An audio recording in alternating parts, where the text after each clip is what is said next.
Friends, మేమైతే ఇప్పుడు ఎండుమిర్చి పచ్చడి చేస్తాండా. ఫస్ట్ అయితే ఆయిల్ వేసుకోవాలా. జీలకర్ర, టమాటో, ఉల్లిపాయ ఇవైతే ఇప్పుడు వేపుకోవాలన్నమాట. ఆయిల్లో వేపుకోవాలి బాగా డ్రై అయ్యేంత వరకు. ఇవన్నీ ఇందులోనే వేసేసుకోవాలా. దీన్ని కూడా బాగా కలిపేసి మూత పెట్టేయాలా. పెట్టేసేయాలా. దీన్ని ఆయిల్లోనే మగ్గుతుంది. బాగా వేగినాయి అన్నమాట. చల్లారి పెట్టుకోవాలా. చల్లారి పెట్టి మిక్సీ పట్టేయాలన్నమాట. ఇప్పుడైతే మిక్సీలో వేసుకున్నాను సపరేట్. ఇప్పుడైతే ఉప్పు వేసుకోవాలా. మిక్సీ పట్టుకోవాలా. టమాటాలు వేసుకోవాలి మళ్ళీ.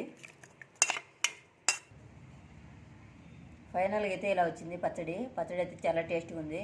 లాస్ట్లో పచ్చడి అంతా మిక్సీ పట్టిన తర్వాత చింతపండు నీళ్ళు వేసాను. టమాటాలు ఒకటే కదా వేసింది అప్పుడు, అందుకని. ఇప్పుడైతే ఫైనల్గా పచ్చడి ఇది. చింతపండు వేసి బాగా కలిపి పెట్టేసేయాలి. నచ్చితే లైక్ చేసి, షేర్ చేసి, సబ్స్క్రైబ్ చేసుకోండి.